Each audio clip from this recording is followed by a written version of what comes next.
Good morning, everybody. Get your coffee. I got mine. Sit down, relax. I'm going to talk a little while.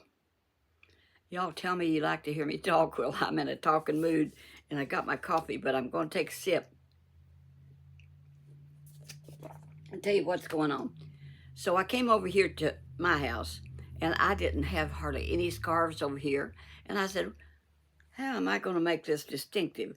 And I found this hat, which I was wearing the other day. Love this hat. This is the day that the Lord has made. Thank you, Jesus.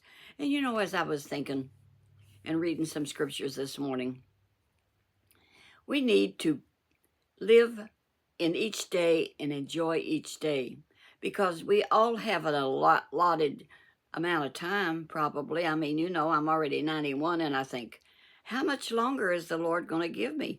I don't know, but you don't want to waste it. You want to spend it doing good things for people, loving people, and spreading the word of Jesus so that they might know the Lord also. That's what I'm doing.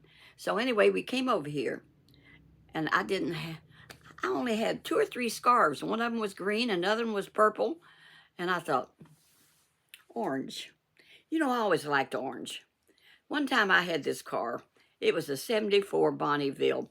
We bought it off of the showroom floor in 1974. And I tell you what, that car would go. A 1974 Bonneville Pontiac. What a car. It had a big back seat. I could haul donuts in it, and I delivered donuts down in the E-Town, Elizabethtown, Kentucky on Sunday mornings. That Bonneville would go. That is the car that I got a ticket driving too fast. But I got tired of that blue color, and you know what I did? We had it for quite a while. We was making payments to GMAC or whatever. When you buy a car back in 1974, you had a ticket book, and you paid your monthly bill that way. So anyhow, I was delivering donuts. Oh, I painted it orange. I got tired of that blue color, and I painted it orange, and I loved it. And James says, orange? He don't like orange, but I've always liked orange. So I painted it orange. So this morning, I found this orange scarf, and I said, we're going to add some color. And so I did. And isn't that TV scene beautiful? I mean, I got spring right here. Now, anyhow, that Bonneville, it would go. I mean, it was smooth as silk. And I just loved that old car. It wasn't, we bought it brand new. Didn't have any air conditioning. That's the car we took to run to Nashville when Buddy was in his country music spell. We went down there and cut records, demos to send out to radio stations so that he could be a famous country music singer. And you know, he made the Good News, which is a paper that it's called the Singing News. And they rate all the records that come out and everything. And he made it a time or two from the radio station, said he was real good. And he was a good singer. But he's in heaven. And then number 2 is in heaven. And number 3 is working. And he just bought another house. Oh yeah, that Bonneville, I'm going to tell you what happened. So one Sunday morning, I was taking donuts. I was different. We were running donut routes at that time. And they had these little stores that, you know, that would sell all kinds of things. Like, it was just a quick market. They had a bunch of them back then, and they sold donuts. And we'd take donuts to them, and they sold a lot of, they had a big donut case, and it would hold like several trays, and I would put the trays in the back of my car and the trunk of my car, and I'd take those trays of donuts down there, and I had the key to their stores, and I could put the donuts in the case and come on home. And it's about 40 miles down to Elizabethtown from New Albany, Indiana. We lived over on Silver Street then, brick silver. And the kids, well, they were, Karen and Kathy was like 14, 15. They were big enough, and the kids were big enough that I could go for a couple hours and get back in time for church. So I've always listened to preachers on the radio. I've always enjoyed them. So as I was coming home, I was listening to Oral Roberts, very immersed in listening to Oral Roberts. And that Bonneville was just zooming along that road expressway. We got new roads over there, and they're fantastic. Of course, they're old now, and they have widened them and made them bigger. When I learned how to drive, I learned in California. Honey, out there, the the roads was 4 lanes on one side and 4 on the other. So I learned how to drive in tough circumstances, and I did it. But I was young, like 19, 20 years old, because I got my first car when Kathy and Karen, after they were born. Buddy was overseas, and I needed another way besides a buggy to get to the grocery store. So I bought a little old coupe. But I was sailing down the road in that car coming home, listening to Oral Roberts, who was a fantastic preacher. There's the Oral Roberts University now out in Oklahoma, and it's a great university. Fact is, I think that's where the kids from our church gets a lot of degrees, because they teach a lot of people about the Bible, and it prepares them for the ministry. Fact is, Dr. John Carmichael, our pastor, I think he probably got his doctorate from there. I'm not real sure. Well, this morning, I tell you what, so I was sailing on that road coming home, listening to Oral, and all of a sudden, I heard that, whatever, police siren behind me. I said, is that a police car with its lights on behind me? It was. So I pulled over, and he came up beside the car, and I rolled my window down, and he said, "Ma'am, do you realize how fast you was going?" Christians cannot tell a lie. But I said, "No, I don't know how fast I was going." I said, "This car really drives good." He said, "Well, I'm sorry to tell you, but you was really breaking the speed limit." I said, "Well, I was listening to my preacher, and I just got involved. I'm sorry." He said, "Well, I hate to do this, but I'm going to have to give you a ticket." That's the only ticket I ever got in my life. But he gave me a ticket, and I paid it. And I was more careful when I went to E-Town to deliver donuts or anywhere from then on. That was a good car. We painted it orange, and I liked it. That's my point. So a few years later, we bought another car, me and Buddy. Now, Buddy didn't hate orange like James does. We bought a Datsun. Do you know what a Datsun is? It was like a little station wagon, like a little SUV. Some of the first ones out. And I'll tell you what, that was a good little car. That's the car we bought to take the kids to college in, because Kathy and Karen decided to go to college, and they had scholarships. And they went down in Kentucky the first time for first season, and then they switched over to Owensboro, Kentucky, to the Methodist College. And so we just loaded up that Datsun. It was orange, and we just loved it. We would load that up. You could take so much stuff to the college in that car. Your regular car, which at that time wouldn't hold very much, but those Datsuns would. And they were foreign made. And that's when a lot of foreign made cars, we bought another little foreign made car that would drive you crazy. It got really great gas mileage, but I tell you, it rode like a wagon on a rutty road. On ruts, it was awful. We got rid of that thing. But the Datsun we kept. And then the kids, it was getting older, and Kim inherited it, and she drove it for a long time, and I don't know what finally happened to it, but we wore that car out. Oh, well, life, reminiscing. I like that scene, though. It makes it feel spring-like, and the weather's not too bad. I can look at this. I got this watch under control, and it tells you what time it is and all kinds of stuff, and what the weather is. It's cloudy and 48 degrees this morning, just right there. And it's 11:05 of the morning, and they don't start getting the chickens out at Myers until 11 o'clock. So I'll get me a fresh one, and that chicken will last you 2 days, and I won't have to cook. But I'm looking forward to Friday. the Knights of Columbus have a supper down there of seafood for, Lent. That is so delicious. And we've been getting it every Friday and just bringing it home. It's got shrimp and oysters and fish and so much good stuff on it. And slaw that's out of this world. Now, I saw a slaw that just me, Billie Jean, made. And I'm going to try that at home myself. I'm going to make that slaw. I haven't got to watch him lately. I hope his mom's doing all right.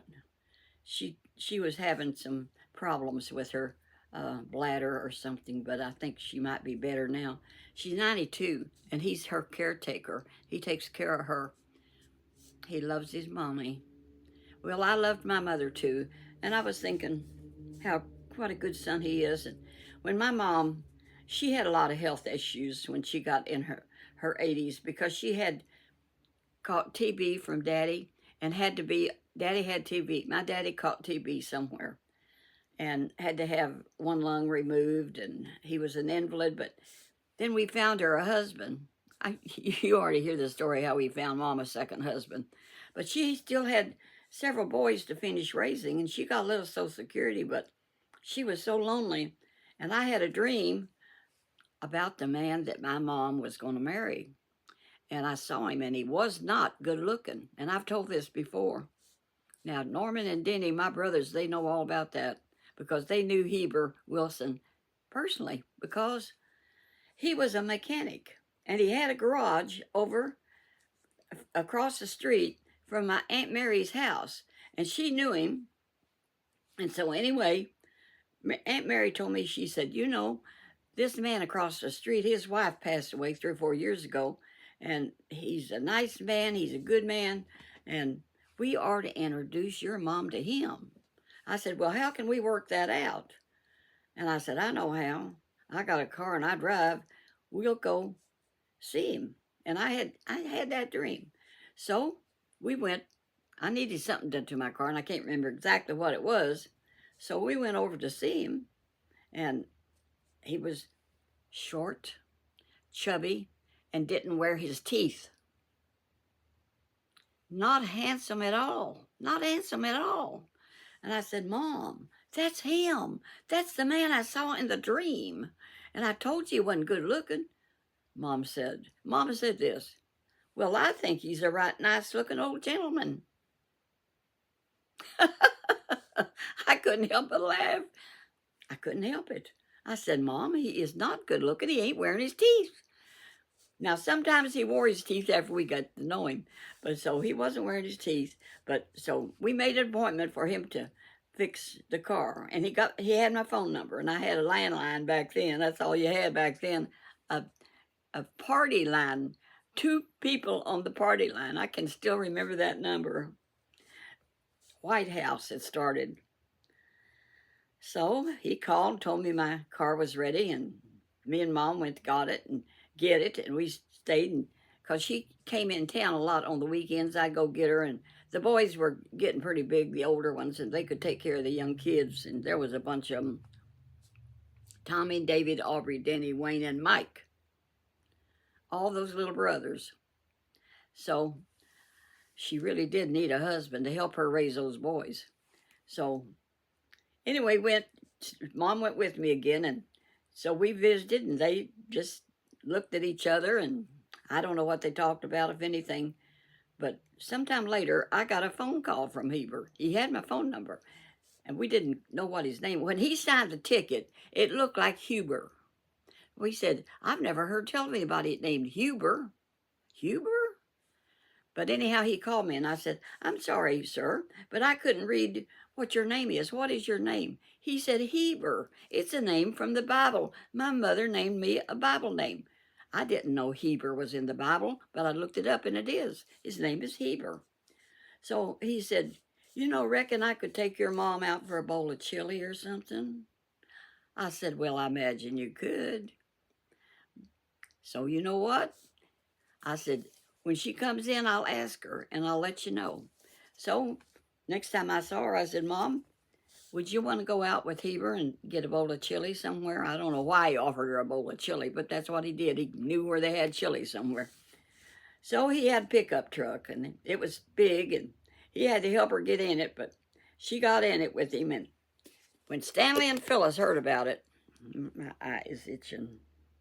When they heard that Mom was going out with this strange man that was my mechanic, that Aunt Mary introduced him to, Stanley was very upset. Phyllis and my sister and her husband was very upset.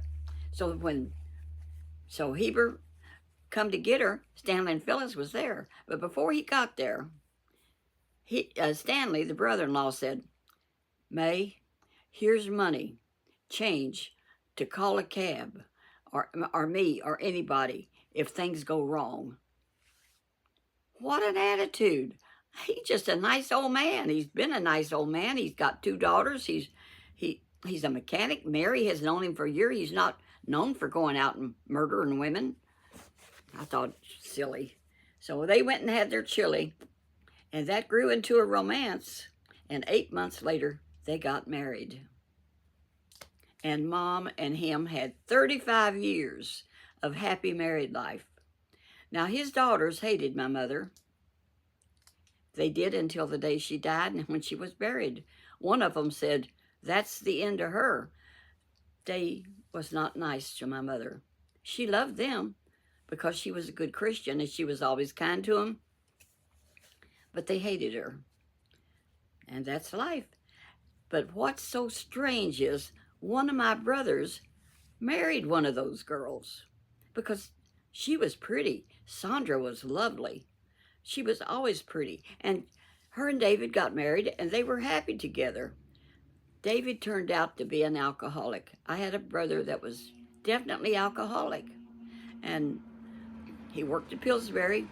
He would come home and drink a beer and go to bed drunk, get up the next morning, and go right to work and work all day. He was a working alcoholic. And he had made good money, and they had children. They had, they had 2 boys. Yes, 2 sons. And one of those boys liked to dive out of airplanes with parachutes, and he'd go just for the thrill of diving out of an airplane. And I haven't seen him in many years, period. Neither one of them. One of them moved to New Jersey. His one son is a genius. So smart. And he is a scientist that helps discover new medications for different diseases. And he had a set of twins. So David is an alcoholic all his married life.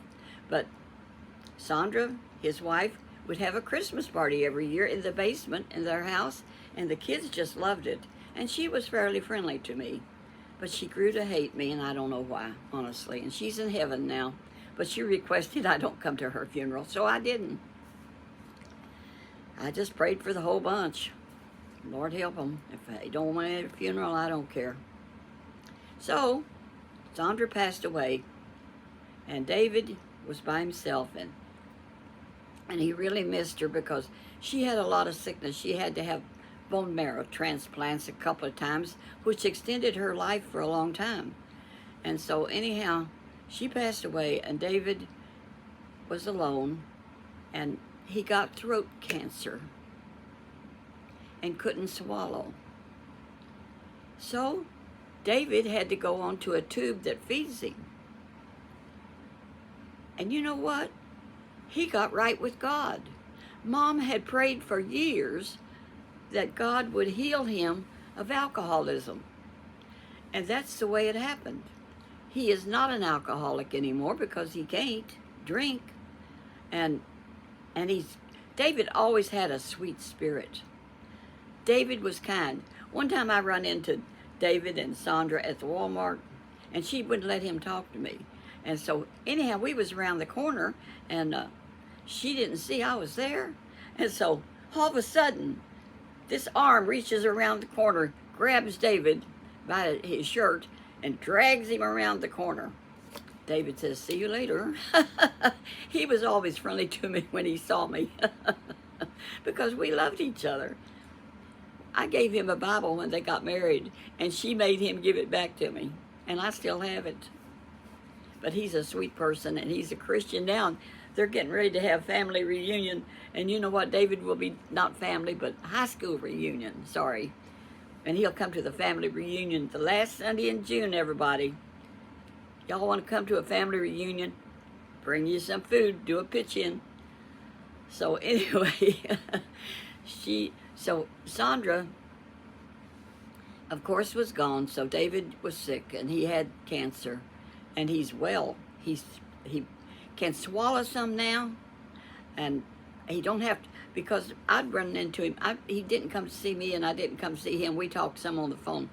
He's a Democrat, and he's a strong Democrat. We do not discuss politics, not with David. I just don't discuss it because, you know, I love him, and he can be a Democrat. I don't care. I'm a Republican. That's life. We make our own choices. So anyway, I went to see him one time, and he was going down the road about my president. And I said, is that right? Uh-huh. Oh, okay. And I said, I won't be going to see David anymore unless I run into him at the Walmart. And I did. And he had got so much better. He had to carry a cup around and spit in it because he couldn't swallow enough for his own saliva. You know, my first husband, Buddy, got cancer of the esophageal here, and he had to keep something to spit in all the time. You get a lot of saliva in your mouth and you cannot swallow. You've got to spit in something. So David carried his cup around, but he don't have to do that anymore and hasn't for a long time. David, I was 8 years old when David was born, down in Virginia, and we lived in a little house at Big Island, and that was the name of a little town there close to Lynchburg somewhere. And so when Mama had David, he was a whopper. He was a big baby, and sweet as he could be and just cute as he. That's the one I got tired trying to change his diapers because 8 years old, I wasn't very good at that. But Daddy got Mama some help in. A young woman came to do the cooking, and Mom had to stay in bed because that wiped her out, having David. And that girl, after she served a meal, it was so funny, she would take a dish rag and wipe the food if there was any spilt or anything on the table and wipe it off on the floor, and then she would sweep the floor and scoop it up with a scoop. Why didn't she scoop it into a pan to start with when she cleaned?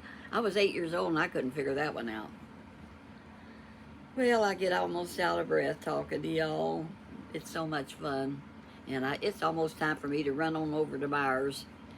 And I'm getting some more of that soup mix I like so well. And I got this thing from Amazon that set this on a little table and put my little iPad. I ought to show you this. Let me see if I can do that. Let's see. See that little thing there? That just sits right on the table. And there's a little table. And I've got it all arranged. This little studio is working out good. Thank you, Jesus. And I can put it right back down there. And we're back in business. And it's been fun today. And I got things to do and places to be. So I'll see y'all later. God bless you. Walk that path where the Lord would be pleased with you. Bye-bye.